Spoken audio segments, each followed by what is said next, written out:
Welcome to the Hockey Writers Sabres Scoop, a weekly show with our top Buffalo Sabres writing crew, bringing you the latest news, rumors, trades, player grades, game results, and much more. From training camp to the playoffs, from draft day to the trade deadline, our team covers everything that happens with the Sabres. So get a pen and paper and turn up the volume. You're about to get the Sabres Scoop. Sabres Scoop. Welcome to Sabres Scoop, presented by the Hockey Writers, a once-a-week show covering all things Buffalo Sabres and NHL hockey. We thank you for joining us today, and to make sure that you don't miss out on any future episodes, be sure to subscribe to and like the show on YouTube and catch the great hockey content on thehockeywriters.com. You can find us on Twitter at SabresScoopTHW and everything else at The Hockey Writer. You also got to make sure you head over to morningskate.io to sign up for our daily Morning Skate newsletter. You got to check it out every day. It's now coming out 5 times a week. I like seeing it in my inbox, and I'm sure you would too. Our guest tonight is Melissa Boyd, one of THW's very own Montreal Canadiens contributors. You can find on Twitter at BoydMel. Melissa, how are you doing tonight? And how are you guys? We're doing pretty good here. A pretty surprising game so far. Yeah. So Brandon, take it away. Yeah. This is some Sabres and Canadiens joint news here because the season opened for the Habs a few nights ago. The season opens for the Sabres tonight at the time of recording. The 2021-22 season kicked off between these two teams at KeyBank Center. There's a ton of storylines to get through as this game wraps to a close as we're talking right now. Most importantly, this really caught my eye. The Sabres did not announce Jack Eichel in the on-ice pregame roster introductions for opening night, which a lot of people I know were keeping a close eye on as to if that was going to happen or not. Did not happen. It's unknown if he was even at the game tonight or even if he's in Buffalo at the moment. Nobody knows. What do we think of this in the addition to the Jack Eichel saga? I think this is an important piece of news. Let's go to an outside perspective first. Let's start with Melissa. Yeah, as an outsider, this whole situation with Jack Eichel is really interesting to me, if I can use that word. I'm not sure because, he's not suspended. Okay, they stripped the captaincy from him. Okay, but yes, we know he's injured, but technically he's on the roster. So you would think that he would be presented, although I do understand probably why he wasn't given the situation. But yeah, it's a weird situation all around, and I feel bad for you guys having to address this every week, it seems. Yeah, we have to talk about this every week, and Emily Chaplin on The Point today on ESPN did say a trade almost happened apparently last Thursday. So it sounds like it could happen. There's up to 5 teams interested. I understand as well why they aren't announcing them. It's probably just not the best thing to do at this moment. They're clearly trying to find a resolution as quickly as possible. And it does sound like it could happen. So let's hope we don't have to talk about this soon. Yeah, definitely. Another thing, and this is another negative, I guess, from tonight's game, although I think the on-ice product was a big positive, but we'll get to that a little down the road in this episode. But one more negative that I noticed real early on in this game was another concern that not only I had, but many, many people had based on the ticket sales numbers. The attendance looked dismal tonight, as even many sections of the lower bowl, which is usually packed always, looked sparse, nearly empty, not to mention the corner sections of the upper bowl. I saw some pictures on Twitter where some sections were legitimately empty, hundreds and hundreds of seats. This was a home opener against an Original Six Canadian team. Is this going to be the story all season for attendance for this team that usually sells very, very well? Let's go to Jordan first.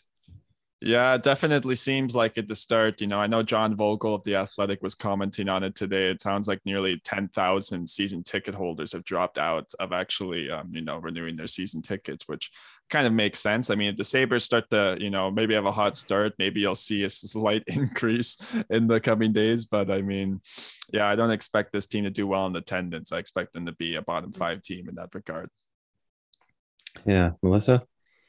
Yeah, well, it's funny you brought that up because actually they were talking about that on the Montreal broadcast of the game off the top. Like they were saying, I've been coming to this arena for years and Buffalo, and they're so loyal, yeah, they've been through a lot the last 10 years, but, they always, came and they were they were shocked. Like they were said, like there's no one here. It's dead, and they just thought it was really too bad. But at least for the people in attendance tonight, there was a good show put on by the whole home team. So. Yeah, definitely. And like Jordan said, if they do get off to a hot start, that could attract some more people back. But I mean, many factors. While the Buffalo Bills, the football team in the city is doing so well. They're a Super Bowl contender. While, COVID left a lot of people in tough financial situations. While there's vaccination rules and restrictions to get in, and cross-border travel obviously is really hard with a 10 to 20% Canadian fan base for this team. I mean, so many factors are going against them, but it really is a staggeringly empty arena to look at right now. We're going to transition into some of the on-ice stuff here that happened in tonight's game. It's going to be a lot of fun to talk about, and this is probably one of the only nights during the season that we'll get to brag. Melissa, which Canadiens players struggled in your opinion tonight? Maybe even a couple of players in the early going in the season here even. What does this team need to work on by the looks of it? Yeah, I guess you could say that they're a lot out of sorts right now. They just look like they're not in sync. Everyone knew that the defense was going to be a question mark and an issue. Obviously, losing Shea Weber is huge. I don't think anyone realized how big until now when the games count. So yeah, defense has been an issue, and just overall structure has been an issue. Really, I think noticeably, I think you could say everyone's struggled a bit. But through 2 games, I would say noticeably, Ben Sherratt has really struggled. Right now, he's paired with David Savard. And I know it kind of spelt doom right when that pairing came over. Everyone was like, oh, I don't know about that. And it's kind of translating on the ice right now. So to me, especially tonight, it's really noticeable. He's been really struggling out of the gate. Yeah. Yeah, for sure. And the Sabres have been rolling out some just intriguing combinations for their forward lines tonight. Guys playing in all new positions. Casey Middlestat did leave this game with an injury as well. And that third line in particular, it featured Dylan Cousins, Anders Bjork, and Drake Kajula being pretty productive as well. While Tage Thompson was centering the second line after he was moved to that position earlier this week by Granato. What do we think of these placements so far? I'm going to ask for your opinion first, Brandon. I really like the way they structured the forward lines. I mean, all the way down to the fourth line that had the 2, players wearing the A this season, Girgensons and Okposo. You put them with Cody Eakin, which they were actually pretty productive fourth line tonight. Both Girgensons and Okposo scored. And then, Anders Bjork gets a goal, Tage Thompson gets a goal. So almost all of your lines, except the top line, are firing on all cylinders right now. That does concern me that Middlestat left the game. I really hope he's okay. He's one player I would love to see have a huge season this year.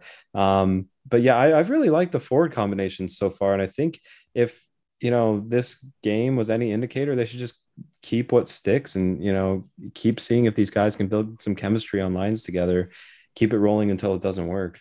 Yeah, for sure. And as an outsider, Melissa, which Buffalo Sabres caught your eyes tonight? Well, it's funny, Brendan, you mentioned Kyle Okposo, because I'm watching this game and I'm going, what year is it? Because he is turning back the clock tonight. He's had a really strong game. I agree that line has been the best, I would say, so far tonight, the 3 veterans. And yeah, he's just, he's kind of everywhere. He's in the right positions, making the right decision. So it's good to see, he's a guy you root for, obviously.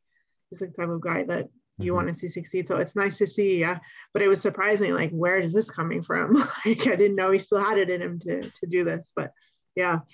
Well, you talk about players turning back the clock. Goaltender Craig Anderson started tonight for the Sabres, 40 years old, by the way, and he's just looked incredible, making some key saves during penalty kills and showing the confidence of a veteran goaltender that the Sabres haven't really had in a long time. So even being as old as he is and well past his prime, supposedly playing years, is Anderson the perfect goalie fit for the Sabres at this moment, as someone who can just show up for these young players, what it means, to compete in every night? Let's start with you, Brandon. Absolutely. Yeah. And obviously I was a little disappointed by the lack of moves that the Sabres made when they lost Linus Ullmark to Boston, and then they got Anderson and Dell, waived Dell, and now they have Anderson and Tokarski. UPL went back to the Amerks. Obviously, I was a little disappointed by that, but watching Anderson tonight as someone who really enjoys watching goalies, studying goalies, it's my favorite position. Anderson just looked really confident. I mean, you could tell that he had been there and done that. Obviously, we all know that he's had some very successful seasons, some very deep playoff runs. He's played very well for a long time, and he's in the twilight years of his career. He almost considered retirement before playing for the Sabres, but I think that this is exactly what they need right now. He knows what it takes to stay in the NHL, to play and compete in the NHL. And even from his crease, he can be a leader. And I think he's already showing that by how confident he is. He never looked phased tonight. Obviously, it's not going to be the situation every game. He's not going to play fantastic every game. But for these young players, that really goes a long way, especially when you're trying to form future captains and Dylan Cousins and stuff like that. So I think I'm really pleased with his play tonight. Yeah, for sure. And Melissa, let's talk a little bit about the Montreal Canadiens here. There are still a few burning questions that need to be answered. We'll start off with Ryan Poehling, who was sent down to the AHL after an unsuccessful camp by his standards. What does he need to do to make it to that next level? I think he spoke to the media today in Laval, and, he knew that he didn't show enough. He was too passive, and I think it's what he's victim of often. So he becomes too passive and then sort of doesn't really show much. So I think it's about using his speed, because he is quicker than people realize, using his intelligence and just really sort of imposing himself, which he was able to do last year in the AHL. He had a great season and everyone thought, okay, he's breaking in this year. And I think, he just needs to sort of be more assertive at the next level. But it was good to hear, because it really sounds like he knows what he needs to do. And the next step is just making sure that he takes those steps. I see a lot of similarities there now while we're on the topic between him and Casey Middlestat, and the fact that Middlestat said a lot of the same things last season and then really broke out and was able to, solidify himself as an NHL player. So hopefully Poehling can have that same trajectory. I think he's definitely could be a full-time NHL player. So that'll be exciting if he gets a chance, even as soon as this season. Yeah, for sure. Staying on the Habs question line here, covering the team, what has it been like to see Jonathan Drouin come back? Obviously, he missed a lot of time last season for personal reasons, didn't come out until recently. Why?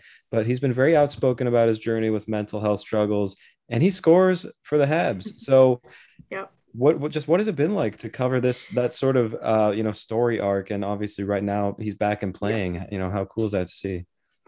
It's really cool, and it was really fitting that he scored the first goal of the season, and actually through 2 games it's really the only positive thing I think so far. But it was, and you could see just how much it meant to him. He's not very expressive on the ice, but he let it out last night after he scored, and you couldn't help but get a little emotional there, because you just can't imagine dealing with mental health issues, never mind dealing with them in a market in Montreal, when you're the star francophone player. So it's been a long journey for him to get here. And the thing I notice is he looks like he's having fun playing again, which is such a positive sign, because as Josh Anderson said, the thing about Drouin is he loves hockey so much, and you can see that right now. So really, really cool to see. Yeah, definitely. Something else that was really cool to see was Nick Suzuki, the Canadiens' young number 1 centerman, re-signing for 8 years at $7.875 million average annual value. You like to see that if you're a Montreal Canadiens fan. For you in particular, Melissa, what do you think of this deal for the young centerman? Yeah, it was a good day. When that came through, you're like, yes, this is, everyone was hoping it would happen. We didn't know when or how many years, But I think I thought that if it could be 8 years under 8 million AAV, then it would be a win, and it is. So I think it's one of those situations where usually you hand out the big long-term contract to the proven player, but this is a situation kind of the opposite, where you're sort of projecting what this player is going to become and giving him the money in advance kind of thing. But I think for this case, in Suzuki's case, I think it's the smart move. It's the right move. And yeah, it was, it was just joy around the fan base on this week for sure. Definitely. And that's great to see. And with that, we're going to reset the show here. You're watching Sabres Scoop, presented by the Hockey Writers. Make sure to subscribe to and like the show on YouTube, and catch all of the great hockey content on thehockeywriters.com and on our Twitter feed at Sabres Scoop THW. Brandon, kick off some of our general NHL news for tonight's show. I'd love to. I'm going to start off with a game that I watched, and I'm sure you guys both tuned into as well. The Seattle Kraken played their first ever NHL game in their inaugural season against the Vegas Golden Knights on the road in Vegas. Great pregame show, by the way. Mm-hmm. Ended up losing 4-3, but it was an exciting game at one point. I mean, they went down 3-0, eventually came back to make it close, but they fell just short. But they really showed a lot of resilience, I think, and some players had an impressive outing. And again, they're playing again tonight, and I believe they're showing the same resilience. Do we think this Kraken team can be true competitors in what I think is very weak Pacific Division this season? I mean, many analysts predict them to make the playoffs, which is surprising considering the reception of their expansion roster wasn't that great. But I mean, lest we forget, they made a lot of moves after the fact, after the expansion draft, leading up to the regular season, and they look like they're starting to gel in some areas, and I think that's only going to get better. So do they have a legitimate playoff hope this season? Let's go to Melissa first. Yeah, I think they do. In the Pacific Division, for sure they do. I agree. I was really impressed with how they played, and even going down 3-0, they never gave up, and they came as advertised. I think we all knew they would be tough to play against. They would, battle, and they're showing that. And they do. I feel like they have a little bit more talent up front than people are giving them credit for. And I think picking up like a player like Alex Barré-Boulet off waivers was a really, really savvy move. I think that's going to be good. So I think they're going to build as they go. But I agree. I thought it was really impressive, and not to mention like how amazing their jerseys are. Like that's a whole other topic. But I think they can. I definitely think they can. They'll be right in there for a playoff spot. Definitely. And I really like that point you made there. I think their forward group is a little bit underrated because it's filled with guys who are looking to prove themselves. Even like a Jared McCann, he had a goal in yesterday's game, and they're currently winning 3-2 right now against Nashville. He scored again tonight, and he's supposed to be their first line center, and he's putting up first line center production. I like a lot of the players they got there in terms of a Jaden Schwartz and a Jordan Eberle. I think they're going to contribute. I even think a guy like Vince Dunn is going to take a huge step in defense there. He even got into a fight tonight, I saw. So he's doing a lot there. I think the Kraken will ultimately end up being a playoff team for sure. And going there, that intermission, by the way, on TNT yesterday sure made some headlines because Wayne Gretzky and Charles Barkley played in a friendly shootout competition for the opening night coverage, but Barkley dressing as the goaltender. There was some pretty funny moments too, because Barkley couldn't figure out how to put that goaltender equipment on. Ultimately, he settled for not having any pads on. But what do we think of this segment overall? And do we need to see more of this in hockey broadcasts? I'll start with you, Melissa.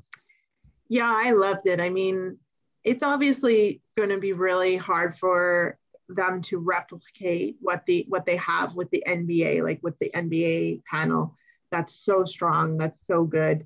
But I think, just bringing in that kind of those names that people know. And the great thing is that Charles Barkley actually knows hockey and actually follows it. He was saying he's good friends with John Cooper, I believe. And so it's not like you're bringing somebody in who has no idea what's going on, doesn't know anything about the teams or whatever. So I think, it's great. And that's one of the huge advantages of having, the NHL with ESPN and TNT now. I think it's just that what that opens up already. And, they released the ratings for, I believe it was last night's games, and it's like the highest it's been. And, that it shows. And I really like what they've done production wise so far. I think it's really sharp. I think it's really good. The panels are really good. But yeah, that segment was great. Charles Barkley is the best. Yeah, yeah, I definitely agree. I got a little nervous when Gretzky was shooting high on Barkley when he was wearing no pads, but thankfully nobody got hurt. But I mean, yeah, it really comes down to like somebody like Charles Barkley with the huge name recognition that he has to be able to bring attention to hockey while standing alongside somebody like Wayne Gretzky, the best player to ever play. It's just things like that that are going to get the casual fan or somebody who watched ESPN before they covered hockey interested in the sport, and it's going to bring a lot more people into it. And obviously it's going to take some tinkering with some of the different shows. I was watching, I mean, they have a lot of different daytime shows, intermission things that they're doing between the ESPN Plus crews and the TNT, and some things are going to stick, some things aren't, but I've liked what I've seen so far. I really, really have. They have a lot of talented people, and it's nice. It's a breath of fresh air. It's always cool. And there's a change like this that can really benefit the game. And I've enjoyed it so far. Yeah, Jordan, did you have anything to say about that? Or I don't know if you've had a favorite part so far of some of the coverage, if you got to see it. Oh yeah, definitely. I mean, I like that all of the coverage there. I like the panel as well. And obviously that segment caught the eye, and when stuff like that happens, and it gets promoted through social media, you're going to grow the game that way, right? So you're even getting somewhat of the NBA audience that's familiarized with Barkley, checking out this NHL coverage that's now available to them on TNT. So I think it's just an overall great way of growing the game. Totally. One more piece of contract news. This one coming out of Ottawa. What do we think of the Brady Tkachuk contract that he signed today for 7 years, 8.2 million? I think it was just shy of 8.2, but that's a big number. That's no lousy money right there. What do we think of that? Let's start with you, Jordan. Yeah, I mean, it's definitely a lot of money, if I'm being honest with you, because if you're looking at Tkachuk, this guy does not have great finishing ability. I mean, he's very strong at, producing expected goals because he does take a lot of shots on that. I believe he was actually ranked first in the National Hockey League in that regard last season, but it's a lot of money to be paying your player. But I mean, if you're Ottawa, who lost all of the players they have in the past decade in Mark Stone, Erik Karlsson, you really had to keep him because it does sound like he's going to become the next captain of this team. So I understand it. I mean, it took quite a while to get this signed, but they ultimately find a resolution. So good for that. But I would say it's an overpay at the moment. Oh yeah, sorry. Let's go to you, Melissa. Yeah, I was going to start. Yeah, no worries. Yeah, I agree with Jordan. I think the AAV is a little high for me, but I mean, if you're Ottawa, you just get the deal done. Right now, he's your franchise cornerstone. They had to bring him back, and the positive is they were able to get him on a long-term deal. So that's great news for a franchise like Ottawa. Like Jordan said, that's had trouble keeping their star players. So now they have, Thomas Chabot locked up long-term. They have Tkachuk locked up long-term, and they give some new contracts out to their young players. So it's definitely a positive. And, he's kind of like the straw that stirs the drink. So he's a player that you need on your team. And I know it, either, you would take him on the Sabres any day of the week, and I would take him on the Habs, any day of the week. So yeah, it's, but you're right. In terms of production, I think the AAV is a little high, but worth it if you're the Senators. Definitely. And do you have any final thoughts there on the contract, Brandon? No, I mean, I think you hit the nail on the head by saying they needed to get this done. And now they can sort of start to lock in those complementary pieces around him. I really like Josh Norris. I really like, Drake Batherson. You can lock in some of those guys as well. And I think they have a bright future if they just start to let this new core group gel, just kind of like the Sabres need to. Yeah, definitely. And before we get set to wrap up the show here, the Detroit Red Wings did defeat the Sabres in a preseason match last month. And since that happened, we lost a bet with our sister show, the Hockey Writers Grind Line, hosted by Devin Little, Patrick Brown, and Kyle Knopp. That's a great show they have over there. Make sure to check them out on where you get your podcast and on the THW YouTube channel. We had to shout them out in this one. You win this time, Grind Line.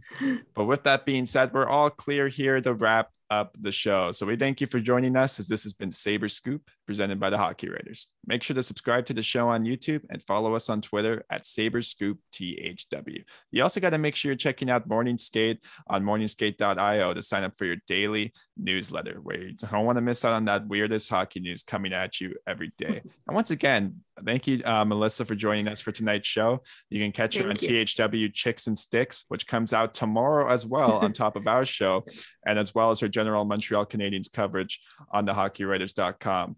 So for Melissa and Brandon, this is Jordan, and this has been Sabres Scoop. Until next time.